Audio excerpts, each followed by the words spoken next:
The Boss Husband. Credit to the author. 545 hanggang 50. Ang mga pangalan po na nandito ay galing sa mga name generator. Kaya kung meron man pagkakatulad sa mga pangalan ng totoong tao o lugar, ito ay tunay na hindi sinasadya. Ang kwentong ito ay rated SPJ. Striktong patnubay sa mga walang jowa. Ito ay bawal din sa bata at matatandang walang asawa. Kahit na ang isla ay hindi nawasak ng isang nuclear explosion tulad ng inaasahan ng marami sa kanila, ang cruise ship na Louis XVI ay umalis sa daungan matagal na ang nakalipas. Nang sundan ni Justin at ng iba pa si Ford sa daungan, kasama ang ilang mga sundalo at opisyal ng espesyal na puwersa na naiwan sa isla, napagtanto nilang naiwan sila sa ganitong sitwasyon. Ang daming duwag. Wala namang nangyari, bakit ang bilis nilang tumakas? Ay nalalaya ni Lilith ang kanyang ama habang nakapout ang kanyang mga labi, nagngangalit. Humajejek si Sarge Rast. Pinatakot sila ng kanyang kamahalan Pluto upang ang kakaunting tao hanggat maaari ay nakakaalam tungkol sa pagkakakilanlan ni Apollo at Artemis.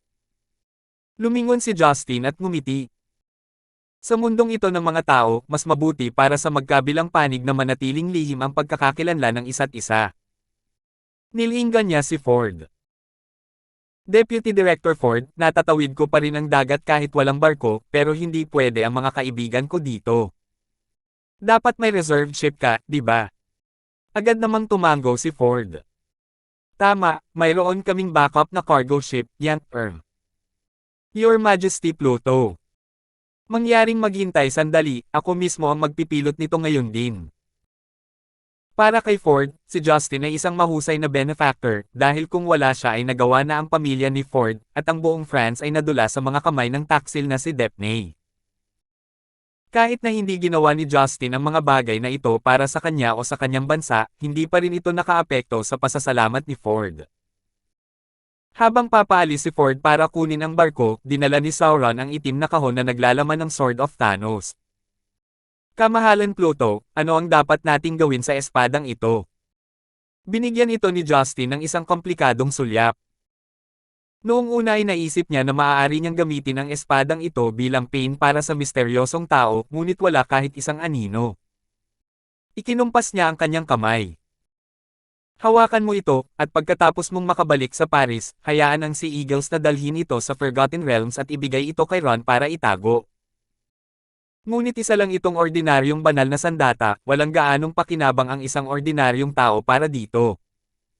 Wala akong gaanong gamit para dito. Natigilan si Sauron. Kamahalan, hindi ka bababalik para bumisita. Tumawa ng mahina si Justin, at nang hinayang sinabi, hindi na ako babalik sa pagkakataong ito. Kung tutusin, nandito ako kasama ang aking asawa para sa Fashion Week, at pagkatapos nito kailangan kong bumalik sa Zenica, wala nang oras para sa mga pagkaantala. At maraming nangyayari sa Zenica sa ngayon, kaya hindi magandang oras na umalis ng masyadong matagal.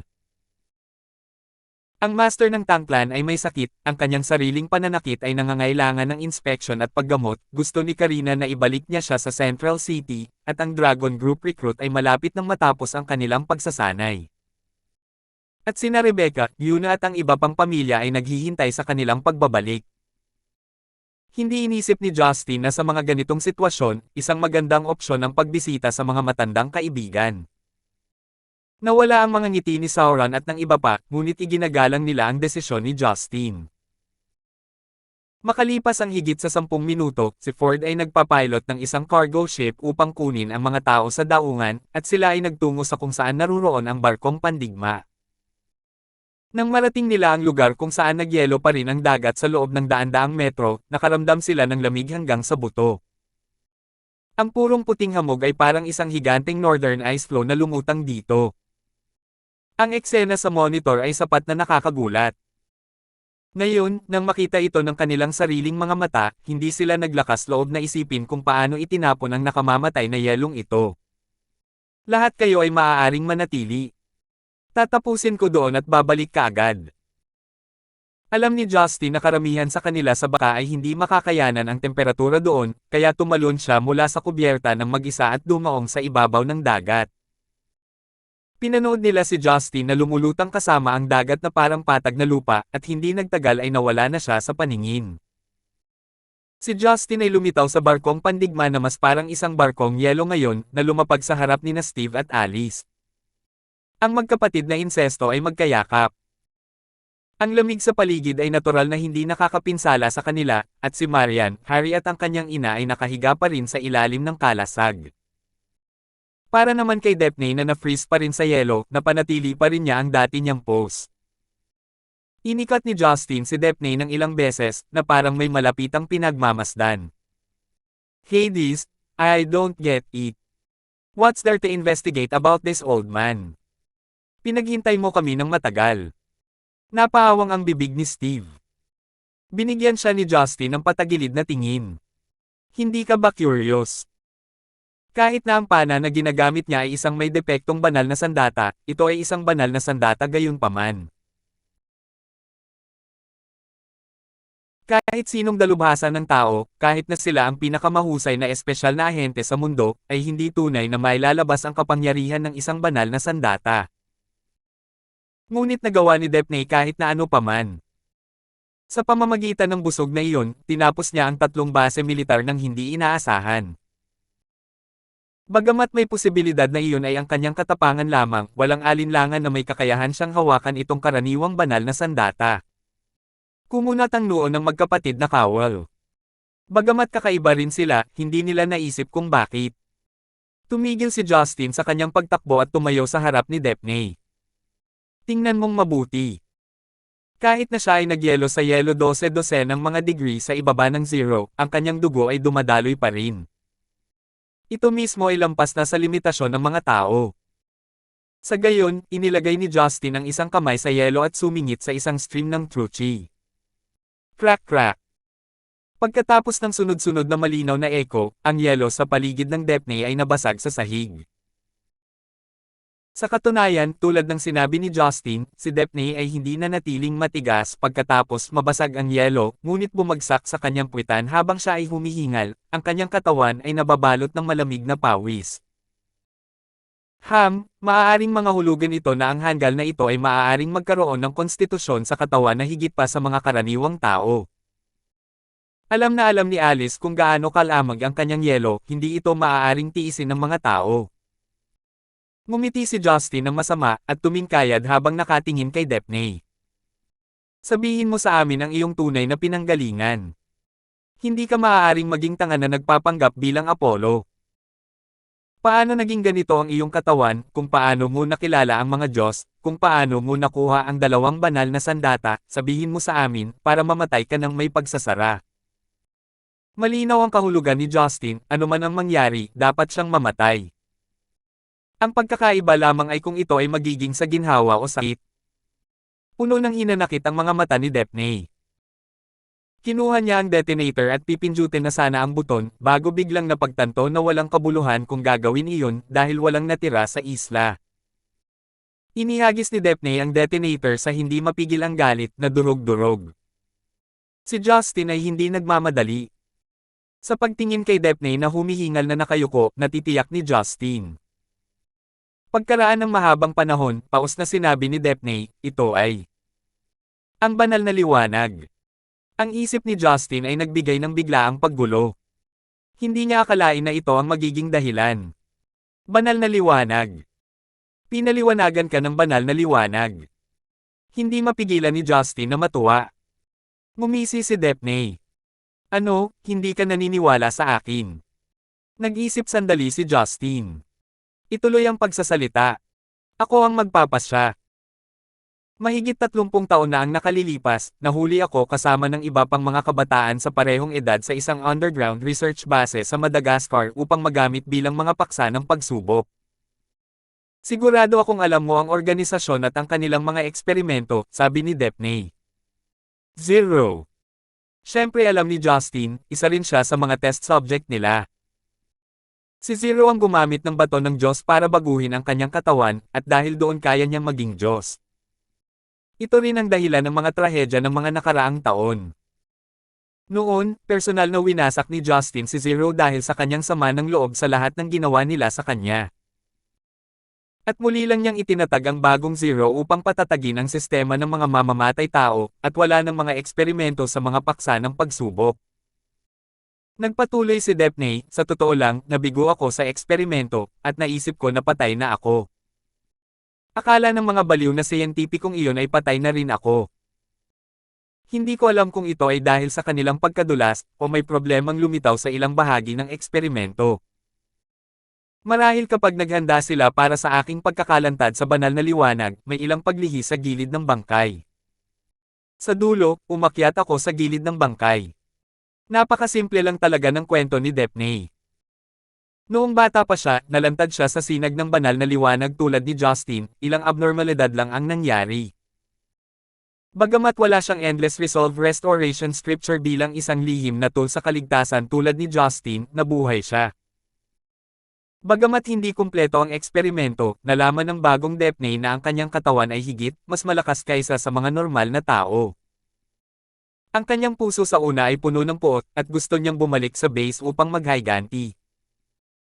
Ngunit nang siya ay matagumpay na tumaas sa ranggo ng direktor ng French Security Bureau, nakatanggap siya ng balita na si Zero ay nawasak.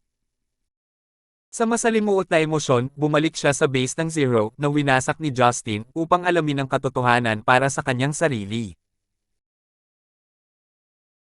Ngunit sa hindi inaasahan, napadpad siya sa isang nakatagong silid na nalantad sa kamakailang pagkawasak nito.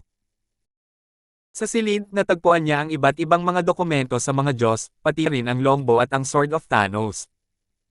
Ang sumunod na nangyari ay tulad ng naisip ni Justin. Matapos makuha ang mga armas, lumaki ang ambisyon ni Daphne, at lihim niyang itinatag ang Realm of Gods at kinuha ang pangalan ng isang Diyos. Nagsagawa siya ng desperadong panganib na may layuning kontrolin ang European Union at iba pang internasyonal na bilog. Nag-aalala si Daphne na mahadlangan siya ng mga Diyos, ngunit kinuha siya ng sarili niyang mga interes. At ang mga banal na sandata ay kasama niya, at ang kanyang kumpiyansa ay lumago lalo na pagkatapos ng matagumpay na demolisyon ng unang base militar. Pagkatapos noon, hindi na siya nag-aalala tungkol sa ibang mga bagay. Matapos makinig kay Daphne, nagsalubong ang kilay ni Justin. Hindi siya nagduda sa katotohanan ng kwento ni Daphne. Ang mga salita ng isang taong naghihingalo ay palaging taos-puso.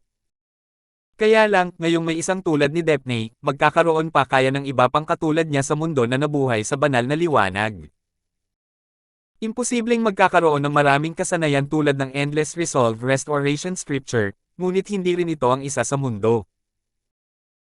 Kung mayroong iba na may mga paraan upang mabuhay, o nabuhay sa pamamagitan ng banal na liwanag sa pamamagitan ng swerte, hindi ba't magkakaroon din sila ng lakas na lampas sa imahinasyon?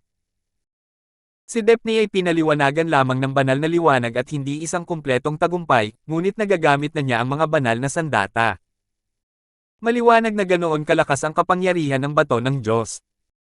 Nagsisimula pang ang maghinala si Justin. Ang misteryosong tao ba na humawak sa bato ng Diyos at ng banal na kopete ay isang taong nalantad sa banal na liwanag tulad ko. At maaaring hindi isang tunay na Diyos. Habang pinag-iisipan niya ang mga bagay na ito, lumingon si Justin kay Steve at Alice. Naunawaan ni Steve ang nagtatanong na tingin ni Justin, at nagkibit balikat. Walang saysay na tanungin tayo. Ang pag-andar ng bato ng Diyos ay isang misteryo pa rin sa atin. Kung hindi, ang unang Hades ay hindi nagsagawa ng napakaraming eksperimento. Lumingon si Justin at binigyan si Daphne ng isang ngiti. Salamat. Ihahatid na kita ngayon. Ikaw, hindi mo ba ako kayang patawarin? Naawa si Daphne. Hindi nagaksaya ng hininga si Justin. Itinaas niya ang kanyang kamay, at bumagsak ang isang palad na puno ng true chi. Kahit na si Daphne ay naliwanagan ng banal na liwanag at nagkaroon ng pambihirang konstitusyon, isa lamang siyang laman at dugong katawan sa huli, kaya paano niya makakayanan ang suntok? Sa isang iglap, nakatingin si Justin sa isang bangkay na walang ulo, at inalis niya ang mantsa sa kanyang kamay. Sa totoo lang ay hindi niya gaanong naramdaman dahil nadagdagan lamang ang kanyang pagdududa pagkatapos ng pagtatanong. Ngunit nang siya ay nasa ganitong kaguluhan, lumingon si Justin at natuklasan ang isang bagay na nakakatakot. Nagising si Marian. 546. Marahil sila ay masyadong maingay, marahil ang gamot ay nawala, marahil sila ay talagang nadrag ito ng napakatagal. Sa madaling salita, hindi nagising si Marian bago, o pagkatapos, ngunit sa sandaling nagpasya si Justin na pumatay ng tao, at ang liwanag na kalasag ay nasa paligid niya, at ang kanyang paligid ay nagyelo sa nyebe at yelo. Sa katunayan, mula sa ekspresyon ni Marian, na komplikado sa halatang gulat, pagkabalisa, pagkalito, sakit, at iba pang hindi maipaliwanag na emosyon, nahulaan ni Justin na maaaring nagising siya ng mas maaga. Oh, gising ka na. Alam ni Justin na sinasabi lang nito ang halata. Binigyan siya ni Maria ng matalim na tingin, at ang lahat ng dating nahayag na emosyon ay nakatago na ngayon na parang hindi nangyari. Walang salita, tinitigan niyang mabuti ang kalasag na nakapaloob sa kanya. Dahil man sa ginaw siya, o sa takot, si Marian ay nakipagsiksikan sa isang bola, nanginginig, parang isang malambot na bulaklak sa gitna ng nyebe, hindi tugmas sa malupit na kapaligiran. Nagpalitan ng tingin sina Steve at Alice at napansin ang masayang ekspresyon ng isa't isa sa kasawian ni Justin. Alam nila na kahit na ang lahat ay nasa ilalim ng kontrol ni Justin, pinananatili niya si Marian sa dilim. Hindi mapakali si Justin sa magkapatid na ito, at napakamot sa ulo habang iniisip ang susunod na sasabihin. Nang makaisip siya ng planong ito na hulihin ang kalaban sa pamamagitan ng pagpapakawala muna sa kanila, pinag-isipan ni Justin kung mapapansin ba ni Marian ang mga detalyeng itinatago niya sa kanya. Ngunit napagtanto niya na kailangan niyang dumating sa lalong madaling panahon, kaya inayos niya na ang lahat ay sumunod ng perpekto. Ngunit ang pagharap kay Marian sa mga espesyal na sitwasyon, si Justin medyo kinakabahan pa rin, at huminga ng malalim para pakalmayan ang sarili. Nang makita si Marian na tahimik na nakaupo sa deck, naisip ni Justin na nabigla lang siya. Siya ay isang babae pagkatapos ng lahat. Gaano man katangi ang kanyang espiritu, sapat na iyon na hindi siya nawala ng malay sa ganoong hindi regular na eksena kasama ang lahat ng hindi makamundong pag-uusap sa pagitan ng mga Diyos. Huwag kang mag-alala, tapos na ang lahat. Halika, ibabalik ko kayong lahat sa barko, dapat ay nakabalik na tayo sa hotel ng gabi. Naglakad si Justin sa kanyang harapan, at iniabot ang kanyang kamay. Hindi naging hadlang sa kanya ang kalasag ni Steve. Hinawakan ang malamig na kamay ni Marian, nag-channel si Justin ng stream ng True Chi upang ipagtanggol siya laban sa matinding lamig sa labas na 12-12 grado sa ibaba ng zero. Si Marian ay hindi tumutol o nagbanggit ng anuman, ngunit nakakagulat na sumunod. Dati, namumula o umiiwas siya sa anumang pakikipag-ugnayan kay Justin, ngunit ngayon ay para na siyang Barbie doll na ganap na nasa ilalim ng kontrol ni Justin. Magkahawak kamay, bumangon, naglalakad, gaya ng ipinagagawa sa kanya, lahat ng hindi gumagawa ng ingay. Ang kanyang mga mata ay flat, ang kanyang mukha ay ganap na blanko, at walang kahit isang salita ang lumabas sa kanyang bibig. Ang babaeng ito na noon pa man ay parang isang malaking bato ng yelo ngayon ay tila isang napakagandang iskultura ng yelo, na nakatayo ng malinis at malinaw sa isang barko na puno ng puting hamog na nagyelo na walang mga dumi ng damdamin o pagnanasa. Sa wakas ay naramdaman ni Justin na ang sitwasyon ay mas komplikado kaysa sa kanyang inaakala, at siya ay nabalisa. Lahat ng nasa harapan niya ay hindi tulad ng inaasahan niya noon. Hindi man lang nakaiwas si Justin ng isang malakas na sampal mula kay Marian, at natutuwa ding makinig sa isang pag-alit na pagsaway mula sa kanya habang tinitigan siya ng masama. Ngunit ang kanyang lubos na katahimikan ay naging dahilan upang hindi komportable si Justin. Ano ang nangyaring mali? Tandang pananong. Hindi ito nakuha ni Justin, ngunit kinailangan itong bitawan sa ngayon. Ang prioridad ay ilayo rito sina Marian, Harry, at ang kanyang ina. Siyempre, si Justin ay responsable lamang para kay Marian. Si Harry at ang kanyang ina ay ibabalik ng magkapatid na kawal. Nadama ni Justin na kailangan din nilang gawin ang kanilang bahagi sa trabaho. Tila naging maayos ang lahat nang bumalik sila sa pamamagitan ng barko. Bukod sa mga kakaibang titig na ibinigay ng lahat sa magkapatid na kawal, walang masyadong sinabi. Ang mga pinuno ng Sea Eagles at Zero ay lumapit kay Sauron at ipinakilala ang kani-kanilang tungkulin sa mga grupo kay Marian, voluntaryong ipinangako ang kanilang katapatan sa kanya. Ang prosesong ito ang nagpasigla ng kaunti. Kaya lang, mukhang manhid si Marian. Habang nakikinig siya sa mga taong ito na tumatawag sa kanya ng isang titulo na magpapainggit sa matataas na uri ng Europa, bukod sa isang bakanting tingin, tila may bakas ng gulat sa kanyang mga mata. Nakatayo sa tabi niya, nakasimangot si Justin at naisip na si Marian ay dapat kumilos ng ganito dahil mahirap para sa kanya na tanggapin ang mga bagay na hindi maisip, o sa halip ay napakarami sa ganoong kaikling panahon. Kaya naman, hindi niya ito inistorbo, sa pag-aakalang gagaling siya kapag nakapagpahinga sila ng magandang gabi sa Paris. Hindi maiwasan ni Justin na pagsisihan ang lahat ng nangyari. Alam niya na dapat ay binigyan niya ng pansin si Marian upang hindi ito maging kaawa-awa tulad niya ngayon, ni hindi man lang manggahas na magsalita.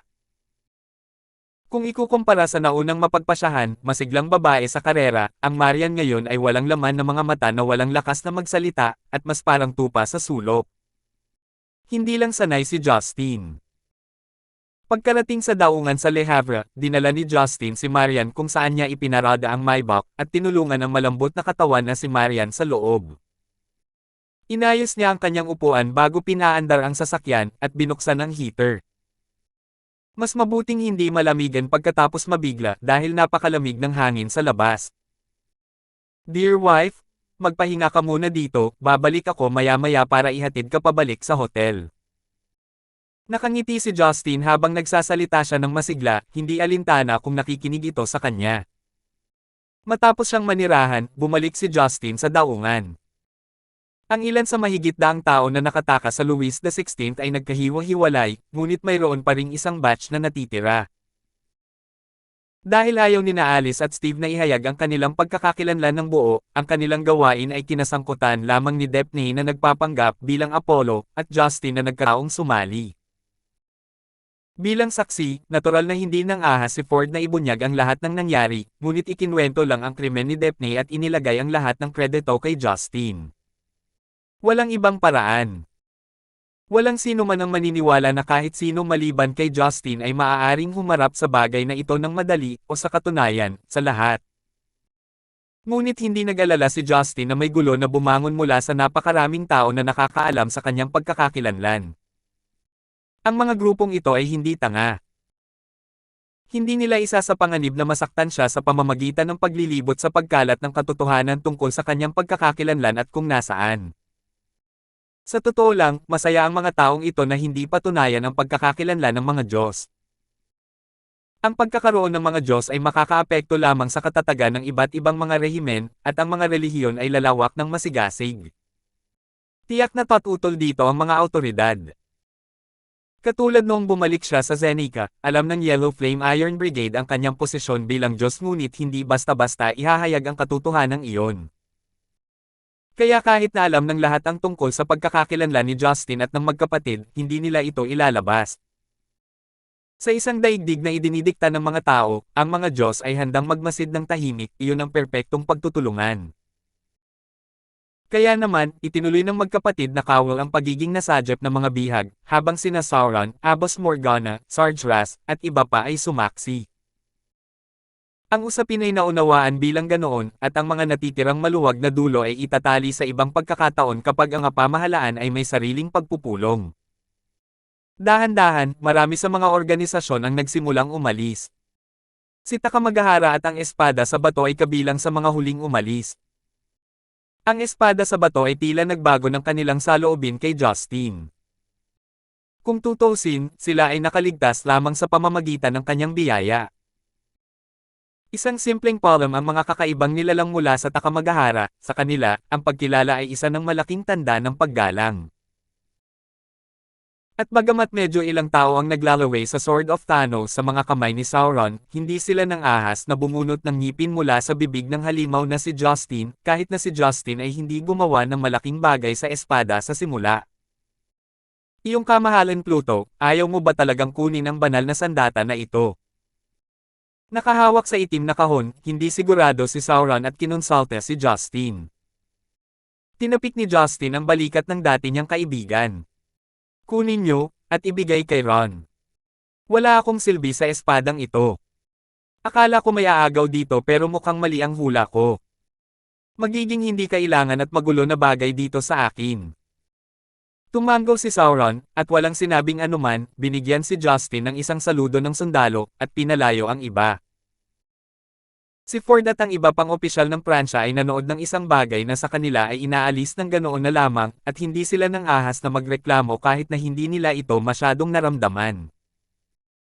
Sa kabutihang palad, ang Realm of Gods ay wala na, kaya ang presidente at ang European Union ay wala sa panganib, hindi talaga sila nakaranas ng anumang pagkawala.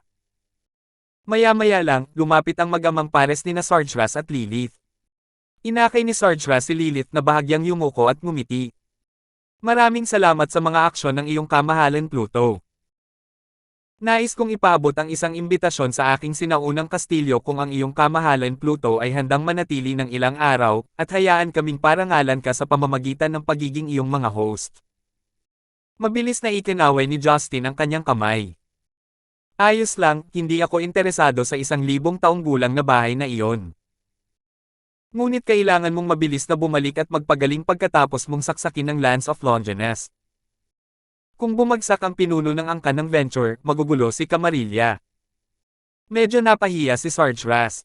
Hey, wala yun. Bagamat nakamamatay ang Lance of Longinus, sa tulong ng kamahalan Pluto, ang katawan na ito ay nananatili pa rin.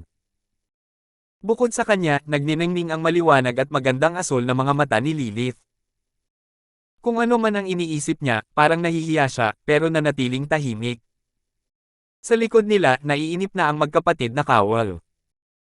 Pagkatapos magbahagi ng mabilis na halik, nakita ni Steve na nagsasalita pa rin si Justin, at ikinaway ang kanyang kamay.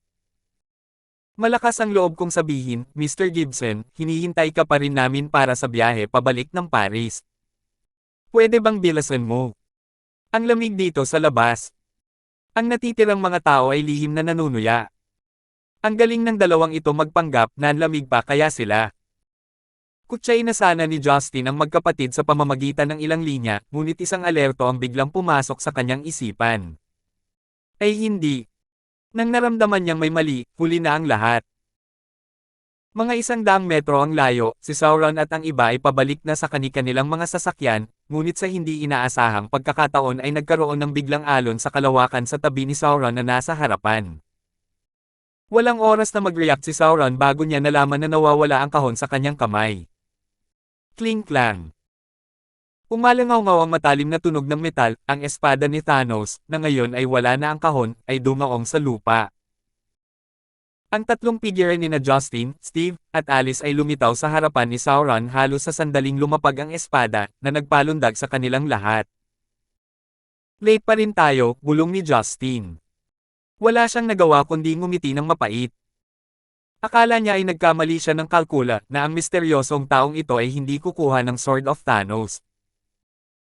Gayunpaman, hindi niya kailanman naisip na ang taong ito ay kukuha pa rin ng espada, ngunit lilito lamang sa presensya ng mas kakaunting tao, sa pag-aakalang hindi siya lilito, noon siya lumipat. Sa ibaba ng tingin sa Sword of Thanos na halatang naubos na ang divine power nito, o kung it's Sword of Ordinary Metal, hinawakan ni Justin ang magkabilang kamao niya. 547. Paghiwa-hiwalay ng kalawakan at pagkuha ng banal na kapangyarihan. Katulad ng sinabi mo. Parehong seryoso sina Steve at Alice. Nanlamig na ang mga mata ni Alice na kanina ay puno ng alindog. Malumanay na sinabi niya, gayon din, sa paghusga mula sa pamamaraan na ipinakita, ito ay dapat na mula sa isang individual na antas ng Diyos, o kahit na isang tao na higit pa doon. Ang pagkuha ng banal na kapangyarihan ay hindi magagawa ng mabilis nang walang napakalaking pagkakaiba sa pagitan ng pagka-Diyos. Hindi bababa sa hindi ko ito magagawa ng ganoon kabilis. Napagtanto lang natin pagkatapos na gawin ito. Ang problema ay, ano ang gusto ng isang tao na may banal na kapangyarihan? Bakit niya itinatapon ang banal na sandata, at hinahanap lamang ang banal na kapangyarihan sa loob? Tanong ni Justin. Matagal na siyang nababagabag sa tanong na ito. Umiling si Steve para ipahayag ang hindi pagkaintindi. Nangangamba ang kanyang mga ngipin, nagsalita siya, nakakainsulto na ginawa niya ito sa aming presensya. Halatang hindi niya kami siniseryoso. Ang bagay na ito ay nabagabag pa nga ang walang pakialam na magkapatid. Natigilan, tinitigil ni Sauron ang mga walang laman na kamay. Nang maisip niya kung paano biglang nawala ang kahon bago nahulog ang Sword of Thanos mula sa Lamat, bigla niyang napagtanto na ito ang misteryosong tao na binanggit ni Justin noon. Hindi niya maiwasang makaramdam ng takot. Kung ang tao ay hindi nagnanais na nakawin ang banal na kapangyarihan sa espada, ngunit sa halip ay nais na patayin silang lahat, hindi ba sila maglalaho tulad ng itim na kahon ng walang bakas? Kamahalan Pluto, ano ang dapat nating gawin ngayon? Sa kabila ng pagiging isang bihasang manlalaban, hindi pa naging ganito kalapit si Sauron sa isang near-death experience kung saan hindi niya makontrol ang anuman. Natural na hindi maganda ang pakiramdam ni Justin na paulit-ulit na naloko.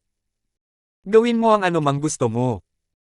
Mabuti na itapon mo ang espada o ibalik ito dahil isa na itong ordinaryong bagay ngayon. Pagkatapos niyang magsalita, bumalik si Justin sa kung saan niya ipinarada ang sasakyan, habang ang magkapatid ay nakatingin sa Sword of Thanos sa lupa bago umalis din. Walang nagsalita sa tatlo, gayunpaman, ang galit na nasa kanilang mga puso ay lumabas sa kanilang mga katawan at sa hangin sa kanilang paligid. Walang sino man sa isla ang nang-ahas na magsalita nang umalis ang tatlo. Gustong pasalamatan ni Ford si Justin sa pagligtas sa kanyang asawa, ngunit napagpasyahan niya marahil ay hindi pa ito ang oras. Pagkatapos bumalik sa kotse, napansin ni Justin na katulad ng dati ang ugali ni Marian, nakatulala habang nakatingin sa labas ng bintana. May sasabihin si Justin para asarin ang babae. Magiging mainam pa na imulat niya ang kanyang mga mata. Gayunpaman, wala sa mood si Justin ngayon. Agad niyang pinaandar ang sasakyan at tinungo ang Paris nang makasakay ang magkapatid.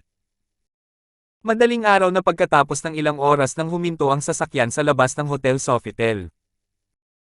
Si Justin ay tahimik na nililinang ang Endless Resolve Restoration Scripture habang siya ay nagmamaneho, at sa wakas ay nagawa niyang pakalmayan ang kanyang sarili ng sapat. Nang gusto niyang lumabas ng kotse at buksan ang pinto ni Marian sa pagtatangkang pasayahin siya, binuksan niya ang sarili niyang pinto sa pagkakataong ito, tahimik na naglalakad patungo sa hotel. Nako, mukhang galit ang babae mo. Hades, I wish you the best, sabi ni Steve bago ito tumawa, habang si Alice na nakakapit sa katawan ng kapatid ay nakangiti sa tuwa. Nabawi na ng magkapatid ang kanilang karaniwang gawi. Pagbaba ng sasakyan, bumalik sila sa kanilang tirahan habang naghahalikan at magkayakap. Ano bang mali? Nagawa kong harapin mga clown, ngunit nabigo akong pigilan ng misteryosong tao sa huli. Higit sa lahat, marami pang nalaman si Marian sa aking mga sikreto. Parang mas malamig pa ang pakikitungo niya sa akin kaysa kanina. Bakit ganon? Hindi naintindihan ni Justin. Kahit galit siya sa akin, she should at least give me the chance to explain myself. Napakamot ng ulo si Justin sa matinding paghihirap, tinitigan ang payat na figure ni Marian na papunta sa kanyang silid, naramdaman ang pagnanasang basagin ang Maybach gamit ang kanyang mga kamao. Sa isang dimly lit business suite ng Hotel Sofitel, si Goodman na nakasuot ng puting sleeping robe ay may hawak na kristal na basong puno ng red wine, sumasayaw sa carpet gamit ang kanyang mga paa. Ang music box sa tabi ng kama ay tumutugtog ng waltz music ni Schubert na nagbibigay ng magandang ritmo. Dahil dinukot si Marian at naipasa siya sa Realm of Gods, nakaramdam si Goodman ng walang katulad na kagalakan. Sa pag-aakalang magiging kanya na sina Marian at Yellow International pagkatapos ng gabing ito, wala na sa mood si Goodman na matulog. Walang habas na nag-order ng ilang bote ng Lefit na may edad hindi bababa sa 20 taon, sumayaw siya habang naghihintay ng magandang balita bukas. Ang iyong pagsasayaw ay hindi masyadong kahanga-hanga ngayon. Umalangaw-ngaw ang boses ng isang lalaki mula sa balkonahe, dahilan para mapang-anga si Goodman. Sino nandyan? Marahas na lumingon si Goodman. Nakatingin sa kisame hanggang sa sahig na salamin na pinto, dahan-daang naging malinaw ang silhwete sa labas. Yeah, Justin. Nabigo si Goodman na hawakan ng maayos ang kanyang red wine, na naging sanhi ng pagkahulog ng baso sa lupa, na namatay sa pulang carpet. Itinuro si Justin, sa kanyang nanginginig na boses, umiyak siya, ho, paano? Paano ka? Walang ekspresyong itinulak ni Justin ang glass door. Naglalakad patungo kay Goodman, nang hindi nagsasalita, hinawakan niya ang baywang ni Goodman bago ito binawi. Tulad ng isang laruan, ang katawan ni Goodman ay nasuspine sa hangin, habang ang isang paa nito ay hinawakan ni Justin. Anong ginagawa mo? Nahirapan si Goodman na magsalita nang nakabaligtad ang kanyang katawan. Nagiging sanhi ito ng pag-agos ng kanyang dugo pababa sa kanyang utak. Wala siyang ideya kung paano lumitaw ang di umano'y patay na si Justin sa labas ng kanyang silid. Dahil ligtas na nakabalik si Justin, paano na si Marian? Paano na ang pinakahihintay na pangarap ni Goodman? Nadama ni Goodman na ang kanyang kalooban ay bumagsak mula sa ulap hanggang sa impyerno. Hindi niya pinansin ang ginagawa sa kanya ni Justin. Tahimik, hinawakan ni Justin ang katawan ni Goodman na parang ito ay isang walang timbang, hindi gaanong bagay. Nagbigay ng kaunting lakas, tumalon siya sa balkonahe. Habang hawak ang paa ni Goodman, tumalon siya sa Hotel Sofitel mula sa hindi bababa sa 10 palapag ang taas. Napatulala si Goodman sa nakakabaliw na paglukso ni Justin. Dahil nakabaligtad ang kanyang katawan, ang lahat ay 10 beses o higit pang nakakatakot para sa kanya. Hindi nagtagal, pumuti ang kanyang mga mata habang si Goodman ay nahimatay. Pagkaraan ng ilang minuto, naramdaman ni Goodman ang mainit na likidong umaagos sa kanyang mukha na may nakakadiri na amoy. Hindi niya naiwasang imulat ang kanyang mga mata ng malabo, nakita niya ang iba't ibang ilaw na may pulang tono. Paulit-ulit na kumikislap ang mga ilaw, para bang may mga taong naglalakad na umiindayog sa harapan niya. Hoy puting baboy, sa wakas gising ka na. Haha, tingnan mo ang puti mo. Kalabanan mo ang balat mo sa babae ngayon. Ang magaspang na boses ng ilang lalaki ay umalangaw-ngaw sa tabi ng tainga ni Goodman. Nakaramdam siya ng lamig ng mga sandaling iyon. Sa kanyang muling pagkamulat, mabilis niyang napagtanto na siya ay ganap na hubad. Nasaan ako? Sino ang mga taong ito? Anong nangyari sa akin? Inabot ni Goodman ang kanyang mukha nang makitang may likidong nabasa ang kabuuan nito, at halos himatayan siya ng sumangot. Ihiyan. Haha. Guys, tingnan mo. Inaamoy ng puting baboy ang ihi ko, tawa ng isang lalaki. Ang tanga. Pero dahil libre ang dulang ito, wala akong pakialam na medyo madumi, sabi ng isa pang lalaki. Sa wakas ay napansin ni Goodman kung nasaan siya, dahilan para mamatla siya kaagad. Nakahandusay siya sa isang partikular na uri ng venue. Napapaligiran ng isang grupo ng matatangkad at malalakas na itim na lalaki. Ang mga itim na lalaking ito ay nagsuot ng isang espesyal na uri ng magarbong damit, isa na karaniwang isinusuot sa mga nightclub. Ang mga taong ito ay natural na namuhay ng malaswa. Sa sandaling ito, si Goodman na isang marangal na inapo at isang direktor ng isang multinational na korporasyon ay binalatan ng hubad at itinuring na laruan ng mga lalaking nakita niyang marurumi, walang kabuluhang mga insekto. Hindi kailangang maging henyo si Goodman para malaman na siya ay itinapon dito ni Justin na biglang sumulpot kanina. Bago gumawa ng paliwanag si Goodman para humingi ng awa mula sa malalaking lalaking ito, ang kanyang katawan ay binaligtad ng mga nasasabik na kasama bago sila gumawa ng isang bagay na ginawang kinasusuklaman ni Goodman ang kanyang buhay. Hoy! Makinig ka sa akin.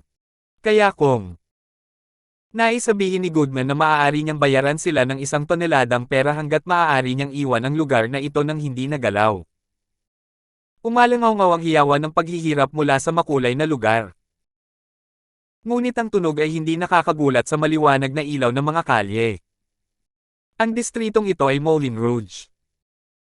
Matatagpuan sa Martel, mayroong maraming mga bar, dance hall, casino, at iba't ibang mga negosyong kulay abo na naging sanhi ng kahangahangang nightlife dito. Si Justin ay nakaupo sa bubong ng lugar na ito. Hawak ang isang bote ng Martel sa kamay, pinakinggan niya ang mga sigaw ni Goodman habang walang ekspresyon ng pag-inom ng alak. Ang parusang ito bagaman malupit ay hindi sapat para sa isang tulad ni Goodman. Si Justin ay hindi nakakuha ng labis na kasiyahan mula sa paghihiganti. Sa tuwing naiisip niya kung gaano kalamag ang pakikitungo sa niya ni Marian, pakiramdam ni Justin ay wala pa ring saysay kung bibigyan siya ng 100 Goodman para ilabas ang kanyang galit. Sa kabila ng pag-alam na hindi siya dapat uminom ng alak, hindi tumigil si Justin sa pag-inom nito ng marami. Hindi ka papatay. Si Justin ay tumalon pababa mula sa rood at lumapit kay Goodman. Tumingin sa ibaba mula sa itaas, tinitigan niya si Goodman nang walang kahit kaunting emosyon. Nawala ng ganang mabuhay si Goodman. Kitang-kita sa kanyang walang buhay na mga mata. Nawala na ang dignidad niya bilang tao. Ano ang mabuting maidudulot nito kung mabubuhay pa siya? Gayunpaman, nang tingnan niya ang mala-black hole at malalim na titig ni Justin, si Goodman ay nahulog sa lubos na kawalan ng pag-asa, na pagtanto na ang kamatayan ay hindi darating ng mas maaga. 548. Ano lang gusto mo? Ang namamagang mukha ni Goodman ay nahawahan ng dumi. Inihagis ni Justin ang kanyang walang laman na bote ng martel at kumuha ng sigarilyo sa bulsa ng kanyang kamiseta bago ito sinindihan. Nanatili siyang tahimik habang tahimik na hinihimas ang kanyang sigarilyo. Bagamat nasa kalye sila sa likod ng isang teatro, walang masyadong taong dumadaan. Gayunpaman, ang kakilakilabot na mukhang Goodman ay hinusgahan ng halos lahat ng gumawa. Si Goodman ay hindi nakatanggap ng ganitong antas ng insulto sa kanyang buhay. Hindi pinapansin ang katotohanang nadurog ang kanyang pagmamataas kasama ang kataasan ng kanyang marangal na kadugo, hindi siya nang ahas na labanan ang lalaking nasa harapan niya. Siya ay para sa lahat ng layunin, isang patay na naglalakad. Mr. Gibson, I'm really sorry. Please let me go. Ibibigay ko sa iyo ang lahat ng gusto mo, ang lahat ng yaman ko. Hindi na ako mangangahas na humawak ng anumang walang katotohanang intensyon sa hinaharap, sigaw ni Goodman. Gusto niyang umiyak pero naubos na ang luha niya nang masodomize siya ng mga itim na lalaki kanina. Pinagsisihan ni Goodman na gumawa ng anumang bagay kaya't ang kanyang loob ay buhol-buhol. Ang kanyang kasakiman at masamang hangarin ay nagdulot sa kanya ng matinding kahihinatnan. Sa wakas ay ibinuka ni Justin ang kanyang bibig. Kung ang isang tao ay mapapatawad sa isang krimen sa pamamagitan lamang ng pagbabayad ng pera, hindi ba ibig sabihin nito ay maaaring patayin ng mayayaman ang mga mahihirap ng legal? Hindi nakaimik si Goodman. Wala siyang ideya kung ano ang dapat niyang sabihin. Ikinumpas ni Justin ang kanyang kamay para senadoryasan si Goodman na huminto sa pagmamakaawa. Paano ito? Wala ako sa magandang mood ngayon. Kung may magagawa ka para sa akin, at mabuhay, ililibre ko ang buhay mo. Magsagawa. Napalunok ng laway si Goodman. Malumanay niyang tinanong, maaari ko bang malaman kung ano ang pagganap nito? Wala naman siyang balak barilin ang ulo ko, diba? Ang pagganap na ito ay walang pinagkaiba sa pagkamatay, anuman ang kinalabasan. Tandang pananong. Isip ni Goodman. Walang ekspresyon, sumagot si Justin na walang pakialam, bungee jumping. Nagulat si Goodman. Bungee jumping. Bagamat hindi pa niya sinubukan ang isang matinding sport na tulad niyan, alam ni Goodman na bagamat ito ay talagang mapanganib, ito ay talagang ligtas kung gagawin ayon sa pamamaraan. Sa kabila ng takot sa matataas, nadama ni Goodman na wala ito kumpara sa kanyang kaligtasan. Hindi nag-alinlangan si Goodman na hindi magdadalawang isip si Justin na patayin siya. Sa paghusga sa katotohanan na ligtas siyang nakabalik sa hotel, makikita na mas nakakatakot siya kaysa sa organisasyong tinatawag na Realm of Gods. Sumasang-ayon ka ba? Tanong ni Justin. Mabilis na tumango si Goodman. Oo. Oo, sumasang-ayon ako. Tumalon pa ako ng ilang beses kung gusto mo. Inihagis ni Justin ang kanyang sigarilyo sa kanal sa gilid ng kalsada bago hinawakan ang paa ni Goodman. Katulad ng ngayon lang, binuhat niya si Goodman bago mawala. Ang ilang mga dumadaan ay nagdududa sa kanilang paningin. May dalawang tao doon, isang segundo lang ang nakalipas. Bakit sila biglang nawala? Nahihilo si Goodman bilang resulta ng ganoong paraan ng transportasyon. Lumapit ang ulo niya sa lupa at paulit-ulit na dumistansya, dahilan para bumilis ng husto ang tibok ng puso niya at tuluyang nawala ng malay. Sa maliwanag na ilaw na Fashion City na Paris, ang mga gusaling Arc de Triomphe, Louvre Museum, Place de la Concorde, at Champs-Élysées ay kaakit-akit kapag tumingin mula sa itaas. Mahirap na hindi ma-impress sa view. Hinay pa ng malamig na hangin ang buhok ni Justin na medyo humaba at naging sanhi ng pagkakadikit ng shirt nito sa kanyang katawan, na nagpapakita ng kanyang mahusay na natukoy na mga tabas ng kalamnan. Sa ilalim ng mga paa ni Justin ay ang hubad na Goodman. Dahil sa hindi pa nagagawang lamig, sa wakas ay nagising si Goodman at namulat muli. Pakiramdam na ang kanyang katawan ay nakahiga sa malamig at matigas na metal, malabong iminulat ni Goodman ang kanyang mga mata at tumingin sa paligid, na agad na naging sanhi ng kanyang pagkamangha. Napagtanto ni Goodman, mula sa kung saan siya nakahiga, nakikita niya ang buong Paris sa buong kaluwalhatian nito sa gabi. Ang buong istruktura ay gawa sa metal. Sa pagkakaroon ng maraming taon sa France, alam ni Goodman na siya ay nasa tuktok ng Eiffel Tower. Hindi niya kailangang gamitin ang utak niya para doon. Ang mga turista mula sa buong mundo ay talagang bibisita sa tore na ito upang maranasan ang nakamamanghang tanawin. Hindi dahil hindi pa nakapunta rito si Goodman, napakaraming beses na siyang dumating kaya hindi na siya mabilang. Ngunit hindi pa siya nakahiga sa tore na hubot-hubad. Ang mga ordinaryong turista ay darating sa unang antas ng lugar ng turista sa ilalim ng tore. Kung nais nilang magpatuloy sa mas mataas na antas, hindi lamang ito mas mahal, hindi marami sa kanila ang magkakaroon ng lakas ng loob na umakyat sa mataas na skyscraper na tore. Gayunpaman, kahit na ang ganitong uri ng paglilibot ay magaganap sa loob ng bahay, sa loob ng istrukturang metal, hindi katulad ng kasalukuyang sitwasyon ni Goodman. Matatapos kaagad ang kanyang buhay sakaling gamulong siya sa tuktok mula sa layo na higit sa 300 metro ang taas. Nang maramdaman ang dugo sa kanyang buong katawan, nanginginig ang katawan ni Goodman, hindi lang dahil sa temperatura, kundi sa takot at gulat na nagmumula rin sa kaibuturan ng kanyang puso. Mr. Gibson, nauutal na sabi ni Goodman habang siya ay halos umiyak. Bakit mo ako dinala dito? Hindi mo ba nabanggit ang bungee jumping? Naguguluhan si Goodman kung paano siya dinala sa tuktok ng Eiffel Tower dahil walang mga transport machine sa malapit, hindi banggitin ang tore ay hindi tumatanggap ng mga bisita sa oras na ito. Umasa ba siya sa sarili niyang lakas para umakyat sa 300 metrong tore na ito? Tandang pananong. Isip ni Goodman. Tama talaga ang hula niya. Para kay Justin, wala siyang kailangan kundi ilang segundo para pasukin ang tore na ito. Ibinaba ang kanyang ulo, sinabi ni Justin, tama, bungee jumping. Talon ka mula rito. Nagulat si Goodman. Bungee jumping sa Eiffel Tower. Not to mention on its top. Tandang pananong. Isip niya. Hindi pinapansin ang katotohanan na ang istruktura ng tore, na may malaking base at makitid na tuktok, ang pagtalon pababa ng walang anumang kagamitan ay kasing ganda ng pagpatay sa iyong sarili. Ano ito? Hindi ka ba tatalon? Tandang-tanda ko ang iyong pangako, sabi ni Justin na walang ekspresyon. Naninigas ang mukha ni Goodman. Gamit ang kanyang huling bit ng lakas, nakiusap siya, Mr. Gibson, walang kagamitan dito para sa bungee jumping. Kahit na gusto kong iset up ang performance para sa iyo, kailangan kong itali ng lubad, kung hindi, magpapakamatay lang ako. Nagkibit balikat si Justin. Hiningi ko lang sa iyo na mag-bungee jump nang walang pangako ng isang lubad. Hindi mo na maaaring labanan ang iyong sariling mga salita ngayon. Bumaba ka. Napahawang ang bibig ni Goodman nang muling magsalita. Gayunpaman, sinipa siya ni Justin sa kanyang tiyan bago marinig ang kanyang sigaw, ngunit hindi nagtagal ay napabuga siya ng hangin.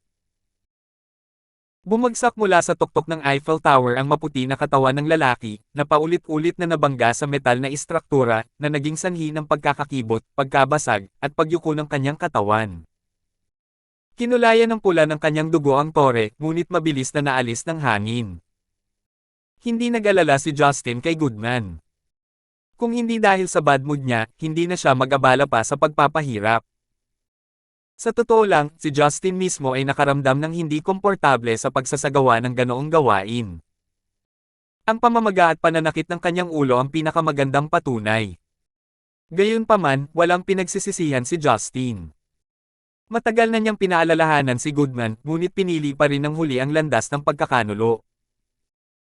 Kaya, ang pagpapalis sa kanya sa Eiffel Tower habang siya ay ganap na hubot-hubad ang pinakamahusay na paraan upang maipahayag ni Justin ang mga kahihinatnan. Sa madaling araw, malalaman ng mga Pranses ang hindi kapani-paniwalang kahabag-habag na bangkay na ito. Gayunpaman, wala talagang gagawin ang mga pulis. Iyon ay dahil kapag nagpatuloy silang suriin ang kanilang panloob na data, ganap nilang ibibigay ang kaso. Ang French Police Department at Security Bureau ay nasa ilalim na ngayon ng pamumuno ni Ford. Hindi nag-alala si Justin kung sino ang papalit kay Goodman bilang direktor ng European branch sa Yellow International. Si Marian ay palaging gagawa ng aangkop na pagsasaayos pagkatapos ng lahat. Sa pag-iisip sa kanya, nakaramdam na naman ng matinding sakit ng ulo si Justin. Ang bakas ng tuwa na nakuha niya sa pagpatay kay Goodman ay agad na nawala.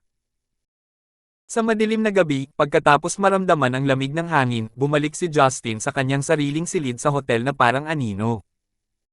Pagpasok sa kanyang silid, tumunog ang kanyang cellphone na nasa tabi ng kama.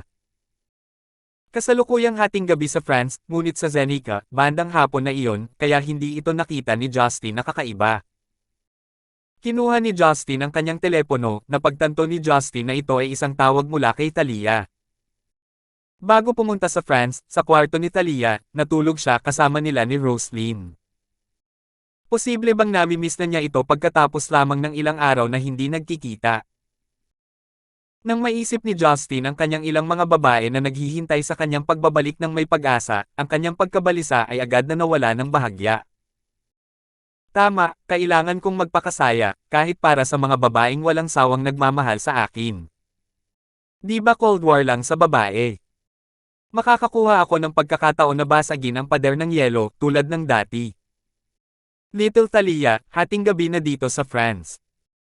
Mukhang miss na miss mo na ang asawa mo, biro ni Justin nang sinagot ang tawag. Bilang isang malayang babae, hindi manliligaw si Talia kay Justin tulad ng ginagawa ng mga ordinaryong babae. Kapag siya ay abala sa trabaho, at hindi siya nagkusa na bisitahin siya, hindi siya makakahanap ng oras para makipag-ugnayan sa kanya. Walang sagot mula sa kabilang dulo ng telepono, na nagpaisip kay Justin kung ano ang nangyari. May nahihirapan ba siyang sabihin? Tandang pananong. Isip niya. Ngunit ang sumunod na segundo ay lubos na natulala sa kanya.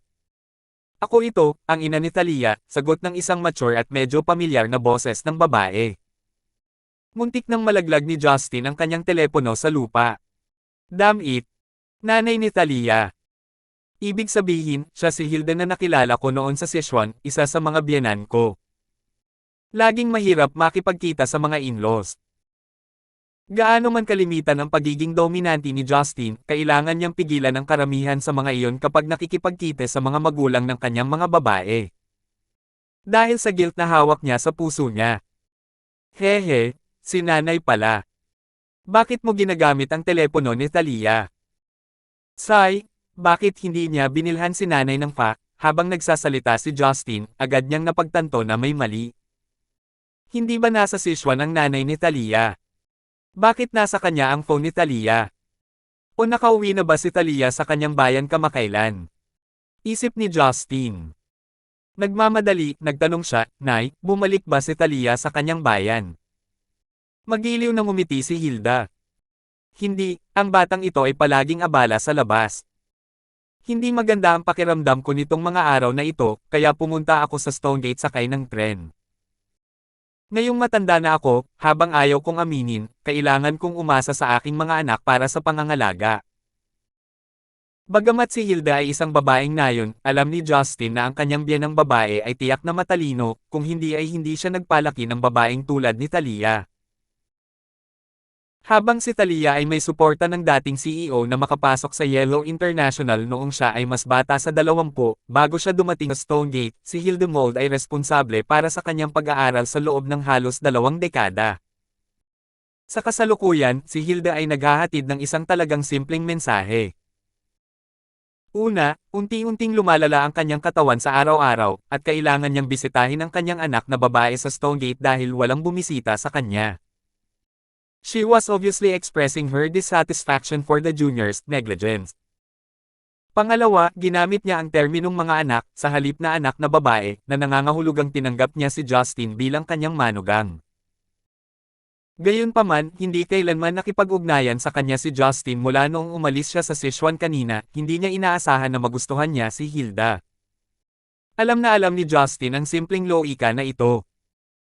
Habang pinakikinggan niya ang magiliw na mga salita ng kanyang biyenan, nagsimula siyang pawisan sa pagkakasala. Nagkaroon siya ng gana na lumipad pabalik kay Stonegate at lumuhad sa harapan nito na nakalagay ang ulo sa lupa para humingi ng tawad. Mom, please don't put it anymore. Alam kong mali ako at insensible. Wala ako sa Zeneca sa ngayon, pero babalik ako sa lalong madaling panahon at isasama ko si nanay para sa isang magandang handaan. Dapat sinabi sa akin ni Talia ang tungkol sa kalagayan mo sa kalusugan at pagdating mo sa Stonegate, kung hindi ay nanatili ako doon at hinintay ka.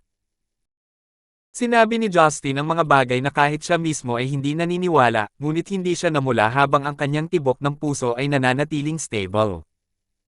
Ang tanging halata sa boses niya ay panghihinayang. Hindi alam kung naniwala si Hilda sa kanyang mga salita o hindi, ngunit maliwanag na mas gamaan ang pakiramdam niya pagkatapos makinig sa tono ni Justin. Kayong dalawa ay may trabahong dapat daluhan. Bilang isang matandang babae, ayoko nang maging pabigat.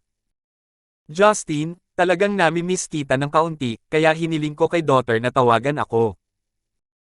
Huwag kang mag-alala, may kaunting problema lang ang aking baywang na hindi nakakagulat para sa mga taong kasing edad ko. Hindi ito malaking bagay. Nagulat si Justin. Oh, nasa tabi mo ba si Talia? Oo siya nga. Gusto mo ba siyang makausap? Ipapasa ko ang telepono sa kanya, sabi ni Hilda. Hindi, pagtanggi ni Justin. Hindi niya pinalitan ang tawag ng biglaan. Kung ganoon nga ang nangyari, wala itong pinagkaiba sa pagpapaalis sa biyanan matapos makuha ang mga kamay sa anak na babae. Kahit na iyon talaga ang kanyang intensyon, hindi niya basta-basta maipapakita. Nay, pinapamuko mo akong cold-blooded. Kahit na miss ko si Talia, gusto kong makipag-chat kay nanay paminsan-minsan. Sa wakas ay tumawa si Hilda, na parang natutuwa.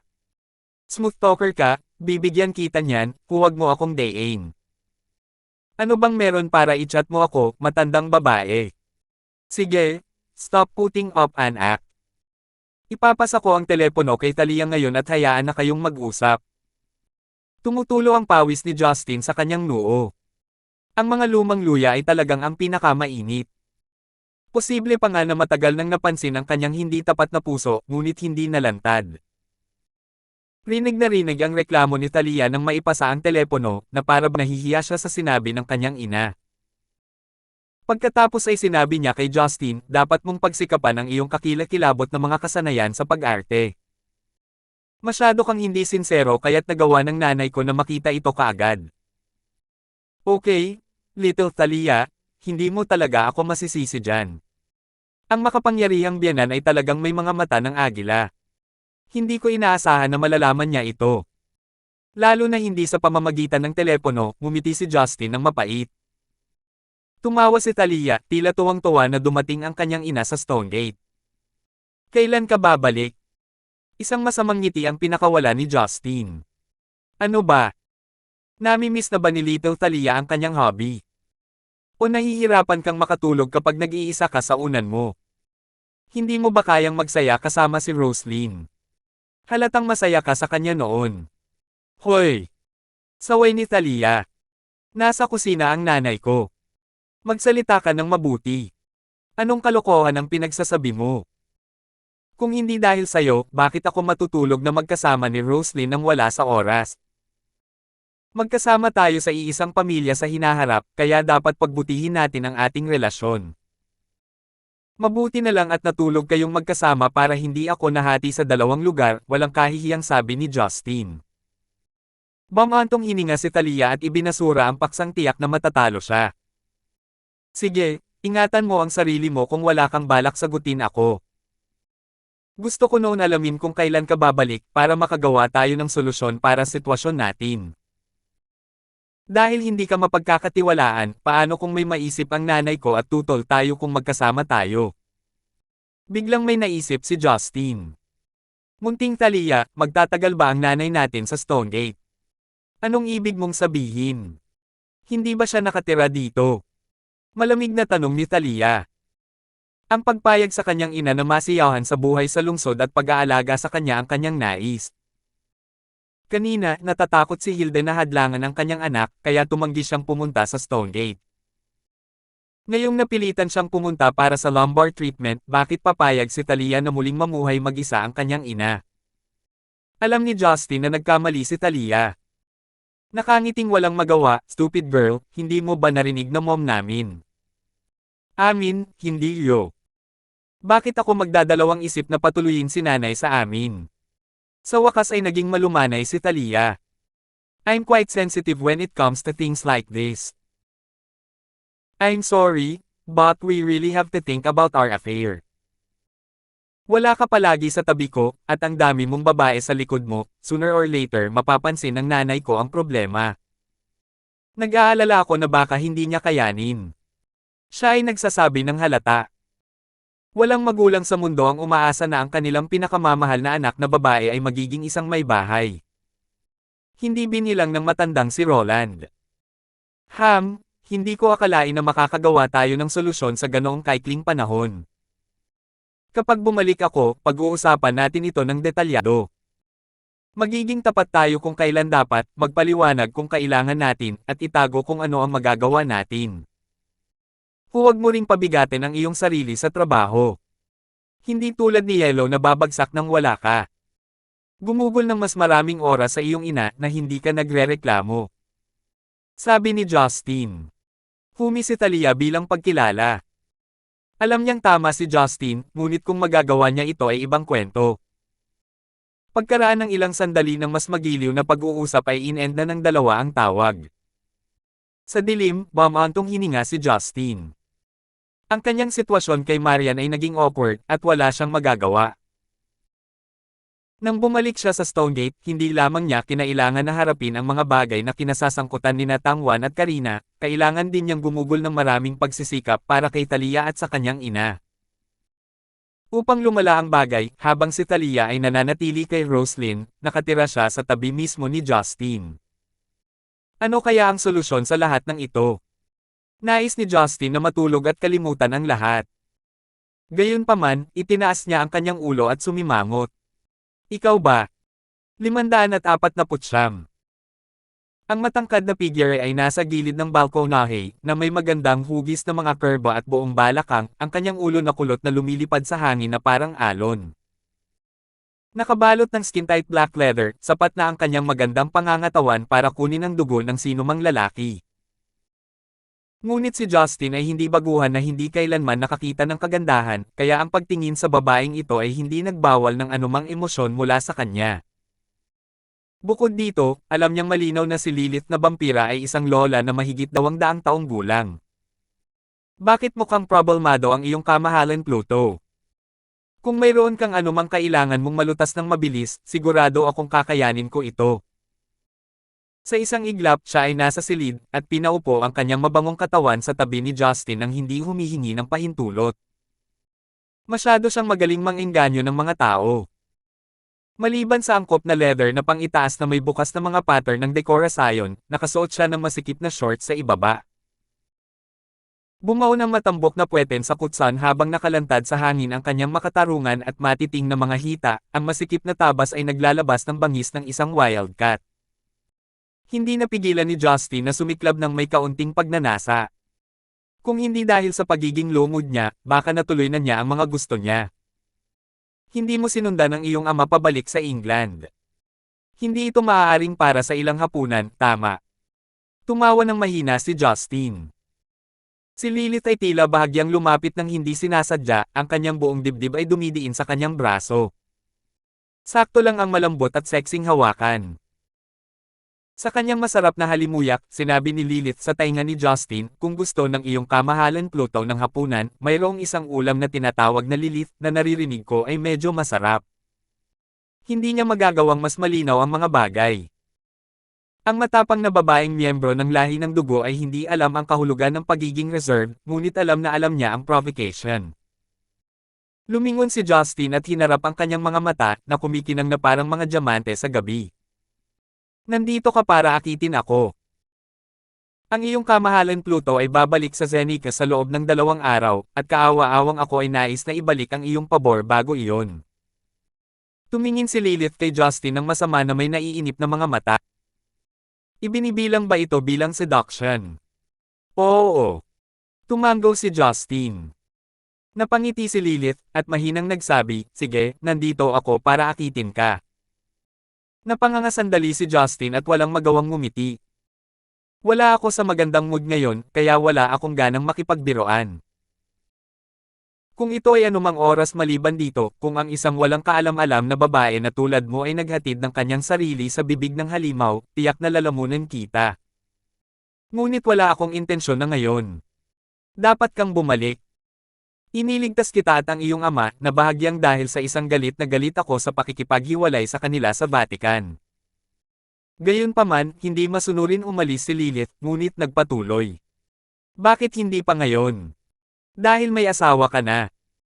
Ngunit ang kamahalan Pluto ay may higit pa sa isang kasama. Alam ko na ang reyna ng Wales Her Majesty Catherine ay pinagkalooban ng isang gabing kasama mo, kaya bakit hindi ko? Curse. Naguguluhan si Justin. Kinukumpara mo ito sa ganyan. Dahil lang sa sinipungan ko si Catherine, ibig bang sabihin ay dapat ko bang matulog kasama ang bawat babae? Hindi ako kontento, mas kaya ko pa, nakapout si Lilith na may masamang tingin. Ikaw lang ang hinahangaan ko at gusto kong isuko ang sarili ko sa iyo. Hindi ba matutupad ang maliit na hiling? Hindi natinag si Justin. Masyado siyang pamilyar sa ganitong performance ng mga babae. Ang mahirap ayusin ay ang hindi maisip na personalidad ni Marian. Si Lilith ay madaling hawakan. Isang tingin at alam mong may gagawin siyang trick.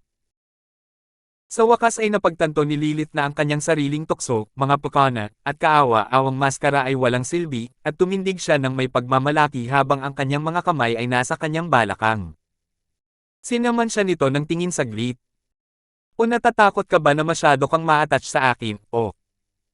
Hindi sapat ang isang function mo. Ang linyang ito ay medyo masama. Kumunat ang pisngi ni Justin, hindi sapat ang aking function. Hindi masyadong inintindi ni Justin ang iba pang mga boost na ibinigay ng nakakatakot na banal na liwanag na iyon, ngunit ang ikinatuwa niya ay ang pagpapalakas nito sa kanyang lalaki. Ang pinakakinasusuklaman ng mga lalaki ay para sa mga kababaihan na maghinala sa kanilang mga kawalan ng kakayahan. Mapagkakamalan mo ang pagliligtas ko sa iyong buhay bilang isang kilos ng pagkakaibigan. Matatapos ko ito ng mabilis hanggat nailigtas ko ito. Malamig ang boses ni Justin, ang kanyang mga mata ay puno ng layuning pumatay. Kung ay provoke ulit siya ni Lilith, wala siyang pakialam sa buhay nito dahil masama na ang pakiramdam niya. Kinagat ni Lilith ang kanyang labi at bahagyang takot ang sumilay sa kanyang mga mata. Ngunit matigas ang ulo, hindi siya umatras, at naglakad patungo kay Justin, sinabing mababa, kamahalan Pluto, alam mo ba? Ang pangunahing pagkakaiba sa pagitan nating mga babaeng vampira at tao. Sumimangot si Justin, hindi alam kung ano ang sasabihin ng hindi mahuhulaan na vampirang ito. Nakagat pa rin ang labi, nanlambot ang mga mata ni Lilith. Mainit ang dugo ng mga tao, kaya mainit sa labas at loob ng katawan, para kaming mga babaeng vampira, sa labas, sa loob, lahat ng ito, malamig. Ang mga salitang ito ay nagsindi ng fuse na nagpasiklab ng ilang matinding pagsabog sa isip ni Justin. Ang loob ng katawan. Malamig. Ang kahulugan nito ay malinaw na maliwanag. Hindi na ginagamit ng babaeng ito ang kanyang hitsura para kabit siya, ngunit ginagamit na ang kanyang panloob na gamit bilang pain.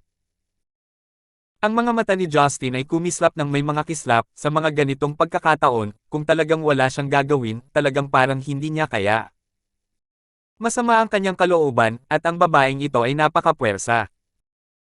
Likas na katangi-tangi ang pangangatawan ng mga vampira, syempre iba sa mga babaeng tao, kaya bahagya lang masasaktan si Lilith kahit na buong lakas niyang ipagtabuyan. Hindi naman talaga masamang paraan para magbulalas. Sa puntong ito, kumalat kaagad ang masamang hangarin sa isipan ni Justin. Sa totoo lang, halos kalahati ng kanyang 20 taon na higit na buhay ay ginugol sa pagiging masamang tao.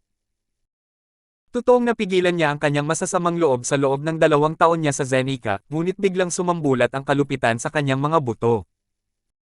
Pakiramdam niya ay unti-unting nawawala ang kanyang pagkatao. Sa mahinang dagandong, bigla niyang hinawakan si Lilith sa baywang, inihagi sa kama at idiniin pababa.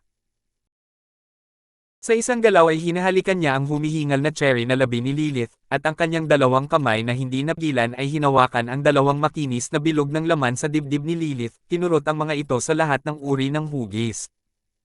SS. Sa dalawang tunog ng pagpunit, napunit ang balat na pang-itaas ni Lilith. Dahil ikaw mismo ay hindi nakakaalam, huwag mo akong sisihin sa pagkabaliw kung malubha kang nasugatan ngayong gabi. Sa madilim na silid, sinakihan ni Justin ang magandang vampira na ito na nanginginig ng mahina sa ibaba, ang kanyang bibig ay napangiwi. Hindi naman siya naglalaro since may nakilala siyang babae na malakas ang katawan, plus hindi naman niya ito manliligaw kaya hindi na niya kailangan pang bigyan ng pansin ang katawan nito, syempre kailangan niyang i-enjoy ang lahat ng ligaw na posisyon at discarding iyon. Sa wakas ay napagtanto ni Lilith na siya ay nakagat ng higit pa sa kanyang ngumunguya, ngunit bago pa siya makapagmakaawa, hinawakan na ni Justin ang kanyang makinis na mga hita. Sa dalawang hampas na tunog ay sinampal niya ang malambot na panloob na laman ng kanyang mga hita, at ang mga pulang marka ng kanyang mga palad ay lumitaw sa puting nyebe na balat. Pakiramdam ni Lilith ay para siyang isda sa chopping board, at si Justin, na walang lamang, ay ang butcher. Nakikinig sa kanyang mga pagungol, hindi siya binigyan ni Justin ng pagkakataong makahinga, at ini-mount siya, nag-drill sa malalim na hindi alam sa isang tuwid na tulak. Sino ang nakakaalam kung ang matalim na hilanghing ng babae ay sa ginhawa, sakit o baliw, hindi maintindihan na paglaya. Dumaan ang ulan, bumagsak ang mga talulot. Tulad ng sinabi ni Lilith, ang katawan ng lahi ng dugo ay malamig sa loob. Tamang-tama ang lamig na ito para alisin ang init sa kanyang puso. Nang halos madaling araw na, sa wakas ay itinigil ni Justin ang kanyang pagsalakay sa babaeng vampirang ito. Nakahanusay siya sa kama at tumitig sa kisame na may hindi maipaliwanag na kapayapaan sa kanyang puso. Ang buo at hubad na katawan ni Lilith ay inihagis, kinurot, at ikinulong ni Justin. Kung hindi dahil sa pambihirang kalidad ng katawan ng vampira ay malubhang nasugatan at bogbog ang buong katawan nito. Pagkaraan ng ilang oras, isang strand ng pagsisisi ang lumitaw kay Justin. Bagamat hindi tao ang babaeng nasa tabi niya, babae pa rin ito anuman ang kanyang anyo at lahi. Hindi niya sinasadyang saktan siya, at ginamit niya siya bilang kasangkapan para magbulalas, ito ay talagang isang kasuklam-suklam na gawa. Kahit hindi naman talaga siya na-injured, sino ba naman ang magaan sa pakiramdam kapag pinaglaruan siya ng ilang oras? I'm sorry. Ang gulo ng isip ko ngayon lang, mahinang sabi ni Justin. Pinahihit ni Lilith ang kanyang ulo ng gusot na buhok, ngunit mayroon siyang matamis na ngiti sa kanyang magandang mukha. Ang aking layunin para sa gabing ito ay natupad dahil nakuha ko ang iyong paghingi ng tawad bilang kapalit. Hindi ka galit. Ako nga. Ngumisi si Lilith. Pero hindi kita kayang i-overpower, kaya hinayaan kitang i-bully ako. Ako ang unang nag-provoke sa'yo. Mabilis na ngumiti si Justin. Bakit parang isang mabundok na hari, o isang maniniil sa lansangan, na umaasa lamang sa puwersa upang sugpuin ang lahat? Ngunit ang kanyang mga sumusunod na salita ay ganap na pinawi ang kanyang paghingi ng tawad na damdamin.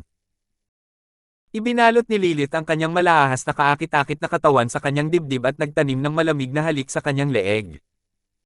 Lumabo ang kanyang mga mata sa mapang-akit na kahinhinan. Sa totoo lang. Sa tingin ko, mas mahihirapan ka pa. Tayong mga vampira ay may mahusay na kakayahan sa pagbawi, kung mas mabisyo ka, mas nasasabik ako. Napaawang ang bibig ni Justin. Ang lahi ng dugo ay ang lahi talaga ng dugo. Noong nagsasaya siya kasama sina Roslyn at Talia, hindi nila kayang tumagal ng ilang oras sa kanyang sigla, ngunit si Lilith, kahit na matapos ang ganoong matinding pag-ikot, naisip pa rin na hindi iyon sapat. Gayunpaman, kahit anong sabihin niya, hindi masabi ni Justin kung siya nga ba talaga. At ang kanyang panloob na pangangailangan para sa pagpapalaya ay nabawasan din.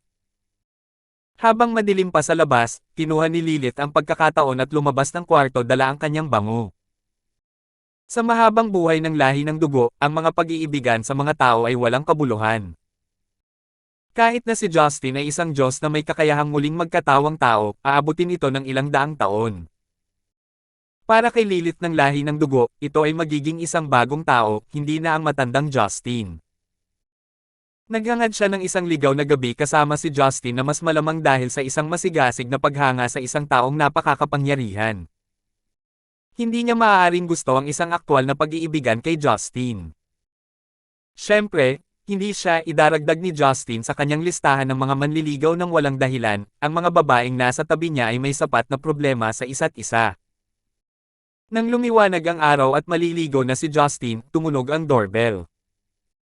Nag-iisip kung sino ang makakahanap sa kanya ng ganoon kaga, pumunta siya sa pintuan, suot pa rin ang kanyang pantulog. Isang matangkad na dilag ang nasa pintuan, na may malawak na brimmed na sombrero, isang kulay rosas na damit, puting malambot na guya, at malalim na cleavage, na kumikislap ng mapaglaro kay Justin.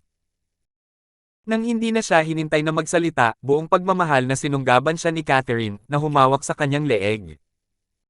Sa isang twist ng kanyang mga binti, siya ay nakasabit sa kanyang katawan. Chen Chen, gusto ko. Nakaramdam si Justin ng sugat sa kanyang gilagid, paano siya makakapagsalita sa ganoong tono ng bata. Ngumiti siya ng mapait. Ilang beses ko bang sasabihin sa iyo? Huwag mo akong tawaging Chen Chen. Hindi ka ba marunong magsalita ng normal?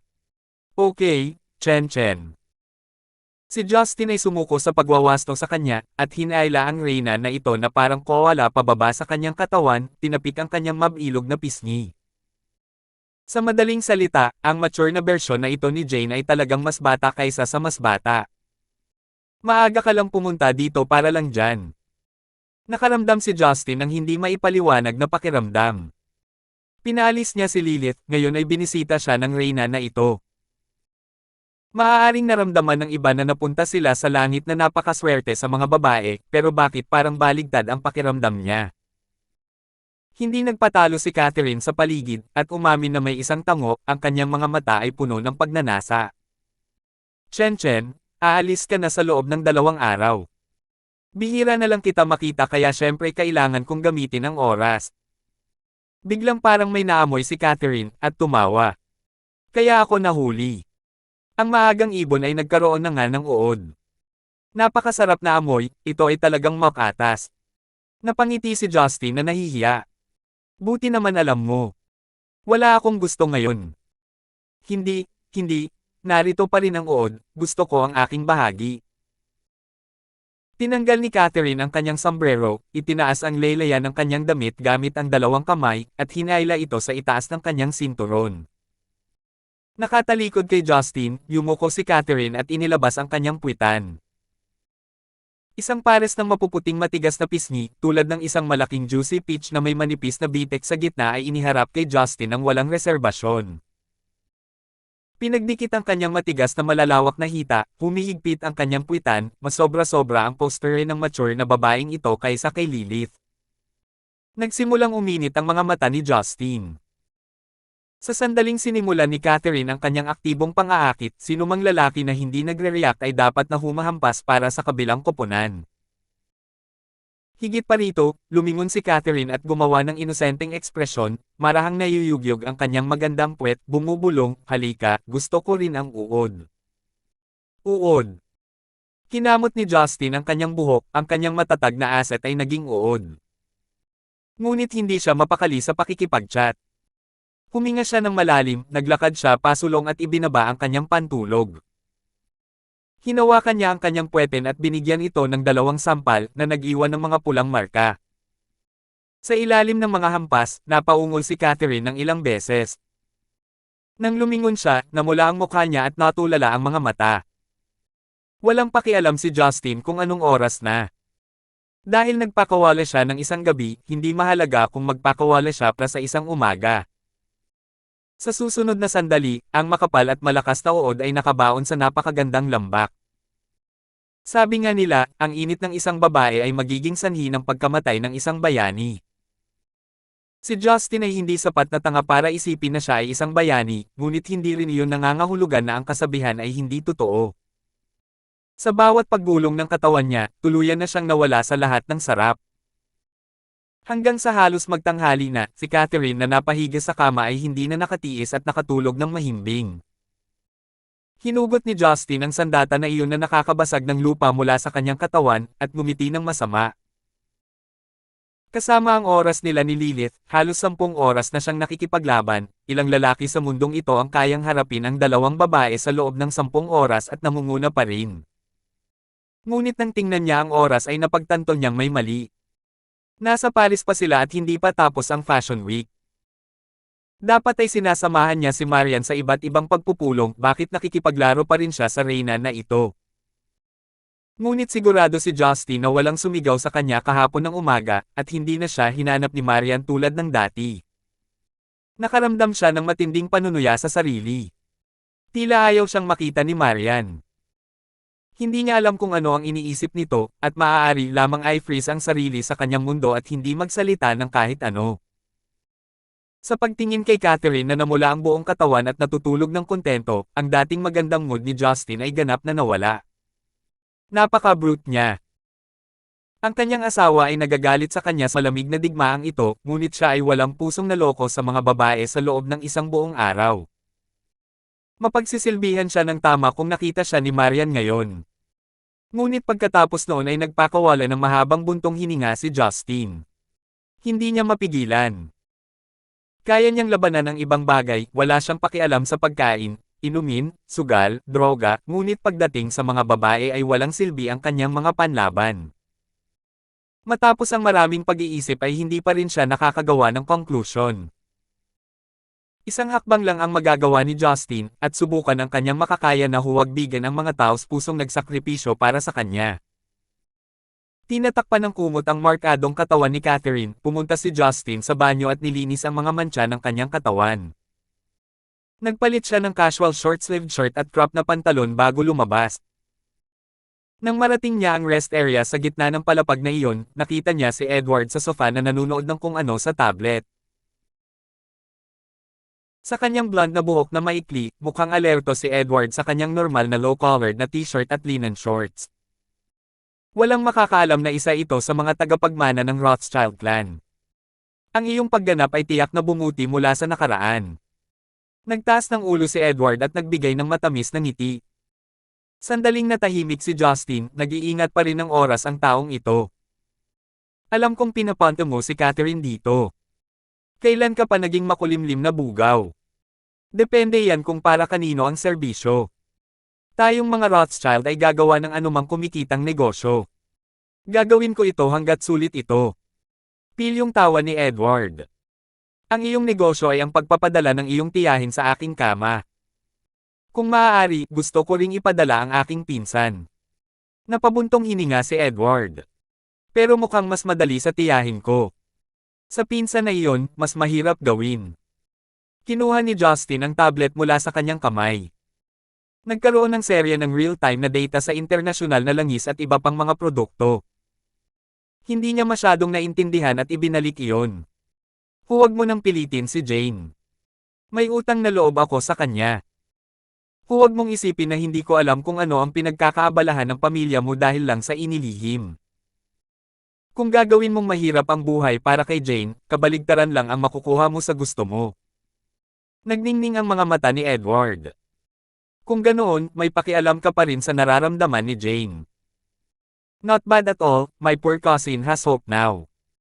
Sumimangot si Justin at tinusok ng daliri ang noo ni Edward. Matagal na kitang kilala. Ang iyong kasakiman sa mga bagay ng mundong ito ay lalong lumalago sa bawat araw na lumilipis. Hindi naman nagalit si Edward, bagkus ay nagbigay ng masalimuot na ngiti.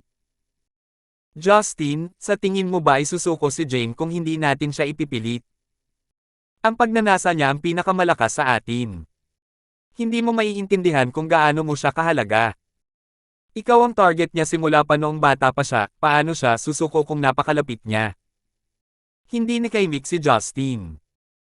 Kahit alam niyang hindi mo lubos na mapagkakatiwalaan ang isang negosyante, hindi pa rin niya alam kung paano sumagot.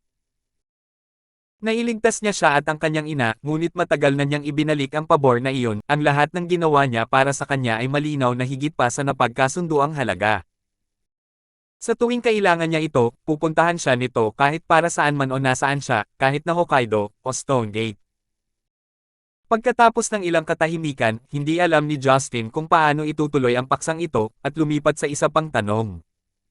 Nasaan si Marian? Alam niyang binabantayan ni Edward ang mga taong interesado sa kanya sa lahat ng oras, kahit na nasa Europe sila. Talagang sumagot agad si Edward. Nanonood ng fashion exhibition sa Louvre. Matatapos ang morning session sa kalahating oras. Tumanggaw si Justin at sinabing, babalik ako sa Zenica sa loob ng 2 araw. Pinatay ko na ang European Director ng Yellow International na si Goodman. Kahit sino pa ang piliin ni Maria na humalili sa kanya, tulungan siya ng palihim. Patay na siya, ngunit ang kanyang mga pinagkakatiwalaan ay nasa paligid pa rin na nakakaalam kung may mga insidenteng maaaring mangyari. Huwag hayaang maging gulo ang European Division. Nag-overthink ka sa puntong ito. Isang misteryosong ngiti ang ibinigay ni Edward. Hindi ito nakuha ni Justin. Binuksan ni Edward ang isang webpage sa kanyang tablet at ipinakita si Justin. Tumingin si Justin at ngumiti ng mapait. Sa kanyang sorpresa, ito ang European homepage ng Yellow International. Sa itaas ay ang balita tungkol sa pagpapalit ng bagong direktor, at ang mga pinuno ng ilang mahahalagang departamento ay binago rin. Maliwanag, ang European Division ay dumaan sa isang malaking paglilinis. Malinaw, matagal nang alam ni Maria na may problema si Goodman, at nagayos pa siya ng maaga ng isang kahalili na humalili sa kanya kapag siya ay patay na. Gayon din, kahit na siya ay nasa Stonegate, naiintindihan niya kung sino sa mga departamento ang tapat na tagasunod ni Goodman. Walang dahilan para i-target niya ang tila random na grupo ng mga departamento kung tutuusin. Nanatili siyang tahimik tungkol dito sa mga normal na araw, ngunit kapag umabot na ito sa isang mahalagang punto, mayroon na siyang plano. Sa totoo lang, ang likas na talento ni Madam Persephone sa negosyo ay kahanga-hanga. Hindi mahalaga kung ito ay mga desisyon sa talento, o paggamit ng walang awa ng mga pamamaraan. Siya ay nag-aalis ng mga executive at pinutol ang mga kasama ng madali, ngunit ang kanyang negosyo ay patuloy na lumalaki, hindi iyon isang ordinaryong gawa. Sayang lang at hindi siya ipinanganak sa aming pamilya, kung hindi siya ay nagsisisi na maging isang babae na pinuno ng sambahayan, sabi ni Edward na may karapat-dapat na sambahayan. Napabuntong hininga si Justin. Bagamat alam niya na si Marian ay gumaganap na pipi habang itinatago ang kanyang mga aktwal na pangunawa, ang pakikinig kay Edward ay nagbigay ng hindi patas at direktang pagsusuri ay lumikha ng lahat ng uri ng damdamin. Habang mas kilala ni Marian sa kanyang puso, mas masakit ang malamig na pananahimik nito sa kanya. Ngunit wala siyang karapatang sabihin na sinaktan siya nito. Kung tutuusin, siya ang unang nanakit. Biglang parang may naalala si Edward at napangiti.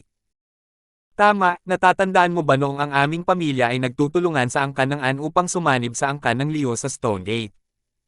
Siyempre ginagawa ko. Itinaas ni Justin ang kanyang ulo. May problema ba? Walang mga problema sa ngayon. Ngunit dahil hindi angkop para sa aming pamilya na biglang lumitaw sa Zenica, at hindi kami makapagtatag ng mga relasyon sa pamilyang Anne, ang sasabihin ko ay mahirap marinig. Parang walang magawa si Edward. Kumunat ang noo ni Justin. Iluwa mo. Kinurot ang kanyang baba, mahinang sinabi ni Edward, ang iyong Miss Joyce na iyon ay tila nagkaproblema kamakailan. Si Zin. Hindi naintindihan ni Justin. Paanong nagkaroon ng problema ang babaeng iyon? Nagtrabaho siya gamit ang mga dokumento sa sarili niyang opisina at paminsan-minsan ay bumibisita siya sa mga palabas sa TV. Sa buong simpleng buhay niya, dapat walang mang-istorbo sa kanya. Marami siyang pera, at nasa pamilyang Anne, ang pangalawang pinakamalaking angkan sa Stonegate, sino kaya ang nagdulot ng problema sa kanya? Sinabi ni Edward, ang problema ni Miss Anne ay hindi mula sa Stonegate, kundi sa Central City. Central City. Natarante si Justin. Maaaring ito ay mula sa pamilya Gibson. 550. Ang internasyonal na tawag ay konektado sa isang sandali. Dahil oras ng hapunan sa Zenica, alam ni Justin na malamang na hindi natutulog si Joyce. Kinuha ang telepono pagkatapos mag-ring ng ilang segundo. Nagtataka, nagtanong si Joyce, "Hobby, bakit bigla mo akong tinawag? Hindi mo ito kadalasang ginagawa. Namimiss mo ba talaga ako?" Hindi mo ako tinawagan sa kabila ng problema, kaya kailangan kong ako ang gumawa ng unang hakbang. Medyo hindi nasisiyahan si Justin dahil kailangan niyang malaman ang problema ng kanyang babae sa pamamagitan ng kanyang kaibigan. Sa totoo lang, nakakahiya. Mula sa pagtatapos ni Joyce, walang iba kundi katahimikan. Pagkaraan ng ilang sandali, mahina siyang nagsalita, akala ko malulutas ko ang problema bago ka bumalik, kaya pinili kong hindi sabihin sa iyo ngayon. I bet wala kang planong sabihin sa akin all this time. Naiintindihan ni Justin ang babae. Pagbabalewala sa lahat ng iba pa, sabihin sa akin kung ano ang nangyayari. Saglit na nag-alinlangan si Joyce, ipinakita ang kanyang pakikibaka sa kabilang panig ng tawag. Sa wakas, upang maiwasan ang lalong pagkairita ni Justin, ipinaliwanag niya saglit ang bagay. Sa wakas, medyo naging seryoso ang ekspresyon ni Justin. Tinapos ang tawag, sinabi niya kay Edward, maghanda ka ng eroplano para sa akin. Kakailanganin ko ito. Babalik ka ba ng Zenica ng maaga? Nakangiting tanong ni Edward. Tumango si Justin. Bago iyon, kailangan niyang hanapin si Marian sa Louvre Museum para ipaalam sa kanya. Nang tumayo siya, may naalala siya bago sabihin kay Edward, kapag gising si Catherine, hilingin sa kanya na alagaan ang mga tao mula sa panig ni Ron. Medyo may edad na si Ron sa nakalipas na ilang taon, hindi niya kayang tingnan ang lahat ng detalyado. Sagot ni Edward, huwag kang mag-alala. Kahit hindi sila tulungan ni tita, tutulungan ka naming alagaan ng mabuti ang iyong likod bahay. Makalipas ang halos kalahating oras, dumating si Justin sa ballroom ng Louvre Museum. Dapat ay nasa labas na si Marian sa lugar ng eksibisyon sa ngayon. Sa pagdaan sa isang grupo ng mga taong nag-uusap, si Justin ay gumugol ng kaunting pagsisikap bago tuluyang mahanap si Marian sa isang sulok sa loob. Nakasuot ng puting pleated na damit na may mga strap, tahimik na umupo si Marian sa isang leather seat na may nakasabit na pearl necklace sa harap ng kanyang dibdib. Nang walang anumang make-up, pinananatili ni Marian ang walang ekspresyon na tingin, na naging dahilan upang magpakita siya ng sobrang lamig na walang nang ahas na lumapit sa kanya, at ang kanyang paligid ay tila walang mga tao. Hawak ang isang baso ng champagne sa kamay, hindi ito ininom ni Marian, ngunit sa halip ay tumingin sa harapan na walang pag-iisip. Hindi alam kung ano ang nasa isip niya. Naglakad si Justin palapit sa kanya at tumayo, bago dahan-dahang ibinaling ni Marian ang kanyang ulo. Walang pagbabago sa ekspresyon ni Marian nang mapagtanto niyang si Justin iyon, na para bang nakakita siya ng ganap na estranghero, na naging sanhi ng kirot sa puso ni Justin. Hindi niya talaga maintindihan ang nangyari. May kailangan ka ba? Mahinang tanong ni Marian. Nagsalita siya na parang nakikipag-usap din siya sa isang estranghero na nagbibigay kay Justin ng udyok na hilahin siya palabas para linawin niya ang lahat ng isang beses at para sa lahat. Gayunpaman, nasa isip din niya ang problema ni Joyce, kaya kailangan niyang isulong ang usapin ni Marian sa ngayon. Babalik ako sa Stonegate ng mas maaga kaysa sa plano. Naiintindihan. Iyon lang ang sinagot ni Marian, na parang wala sa kanyang pag-aalala ang lahat. Naikuyom ni Justin ang kanyang mga kamao. Kasalukuyang mas malamig si Marian noong una niya itong nakilala, tulad ng isang walang emosyong porcelain doll o ice sculpture. Hindi lamang siya nagdulot ng sakit sa puso, siya ay napakapurol na tila mahirap siyang kausap. Kung mas kumilos si Marian sa ganitong paraan, mas natatakot si Justin. Gayunpaman, talagang gusto niyang iwasang makipag-usap sa kanya, ngunit hindi makahanap ng dahilan para gawin iyon. Pagkaraan ng ilang sandali, umiling si Justin na may mapait na ngiti. Kung gayon ay aalis na ako. Ma'am! Iyon ay kung paano nagpaalam sa kanya si Marian, walang tanong sa isip. Walang pagkaantala, lumabas si Justin sa ballroom. Hanggang sa maghalo ang figure ni Justin sa karamihan at mawala, sa wakas ay itinaas ni Marian ang kanyang ulo at tinitigan ang direksyon kung saan siya umalis habang ang kanyang mga mata ay naluluha. Sa Stonegate, pumasok si Joyce sa opisina ng direktor ng Yellow International na may dalang puting handbag. Nakasuot siya ng itim na suit at light brown na pleated na palda na putol sa tuhod. Para siyang kalat sa paghakbang sa silid, inihiga niya ang kanyang ulo sa pintuan ng opisina sa pagod habang nakapikit. Si Joyce ay nabalisa kamakailan. Lalo siyang nakaramdam ng sakit kapag siya ang pinagmumulan ng lahat ng problema. Sa panahon ng kompetisyon na Star of Yellow, dahil sa kanyang libangan at ambisyon, siya ay naging hostess ng palabas pagkatapos makiusap kay Justin. Bagamat nagawa niya ang isang mahusay na trabaho, at sinubukan siya ng mga kawani ng telebisyon na kumbansihin na maging isang permanenteng kawani, kailangan niyang tanggihan ito upang maiwasan ang madalas na pagpapakita sa publiko dahil hindi siya isa pang batang babae mula sa isang normal na pamilya. Naisip ni Joyce na matatapos na ang kanyang career bilang hostess kapag pumasa na ang Star of Yellow. Ngunit dahil sa kanyang paminsan-minsang pagpapakita sa telebisyon, nakuha niya ang mata ng isang naghahanap ng atensyon. Ito ang direktor ng isang broadcasting station na tinatawag na Melvin Lawton, isang binata mula sa isang mayamang angkan. Dahil umalis si Joyce mula sa posisyon ng hostess sa Star of Yellow, siya ay sinaktan at inistok ni Melvin. Noong panahong ang An Clan ay kabilang sa ikalawang baitang, ang Joyce ay may napakaraming tagahanga. Gayunpaman, dahil siya ay isang pakikipag-ugnayan sa Brown Clan, karamihan sa kanila ay nagpasya na umatras. Di nagtagal nang ang An Clan ay naging pangalawa sa pinakamalaki sa Stonegate, kakaunti ang mga tao ang nagpasyang ituloy siya. Higit pa rito, sa presensya ng kanyang ama na si Roland na palaging nagsisikap na mapunta sa magandang biyaya ni Justin, kailangan niyang sundin ang kanyang anak sa anumang paraan na posible.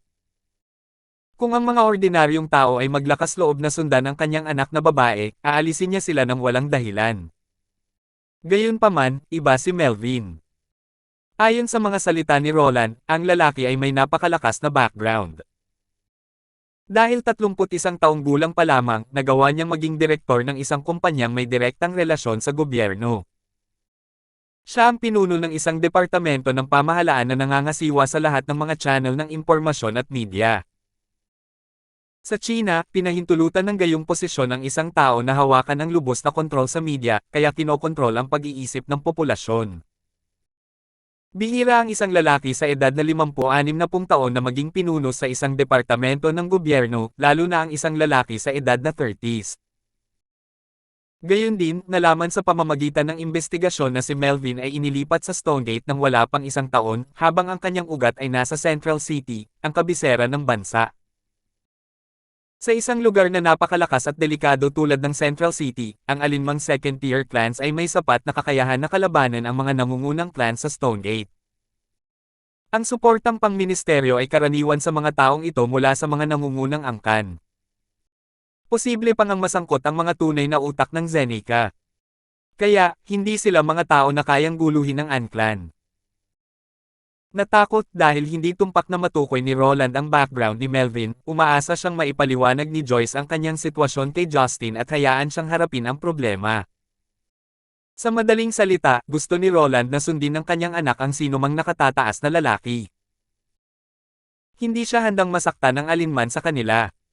Naasar si Joyce sa isyong ito. Nang makakuha ng suportang pinansyal mula kay Rothschild salamat sa tulong ni Justin, tumaas ang katayuan ni Roland, habang tumaas din ang kanyang pag-aalala para kay Joyce. Ano man ang layunin ng kanyang ama, kahit papaano ay naramdaman ni Joyce ang pagmamahal at init ng kanyang pamilya. Sa hindi inaasahang pagkakataon, sa sandaling siya ay nabagabag at ginigipit ng isang tunay na makapangyarihang indibidwal, ang kanyang ama ay muling naging duwag na nagtatago sa kanyang kabibi na parang pagong. Hindi lang siya umatras sa pagtulong sa kanyang anak, hiniling pa niya kay Joyce na kausapin si Justin sa halip na siya mismo ang humingi ng tulong.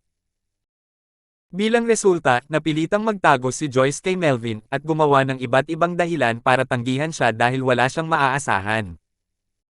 Sa kabila ng hiniling na tawagan si Justin, hindi nang ahas si Joyce na gawin iyon. Hindi siya nag-aalala na hindi siya tutulungan ni Justin.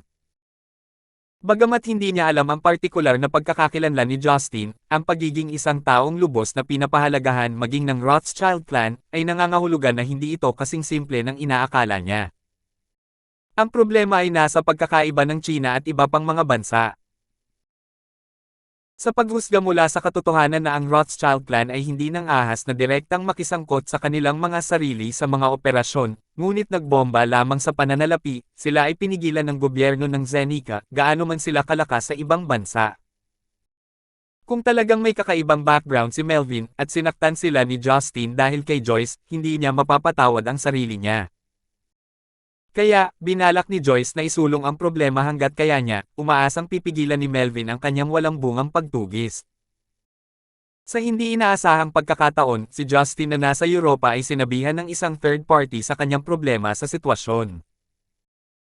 Matapos pakinggan ang kanyang solemn na tono, alam ni Joyce na hindi na niya ito may tatago at nagpa siya na oras na para ipaliwanag ito sa kanya ng buo. I wonder kung magagalit ba siya o hindi. Ungol ni Joyce. She then sighed at naglakad papunta sa office table niya habang bitbit ang handbag niya. Pagkatapos ay umupo siya at sinimulang tingnan ang mga dokumentong inihatid ni na Janet at Teddy.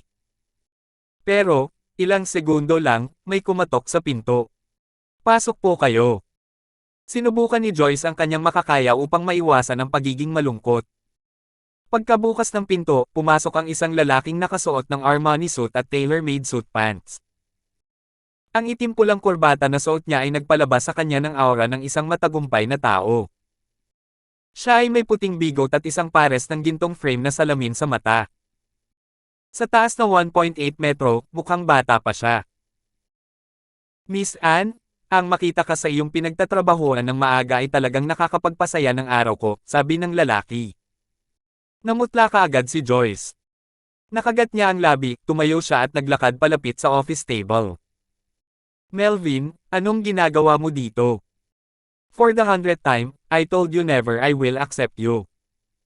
Salamat po at sinamahan ninyo ako, ingat lagi mga master.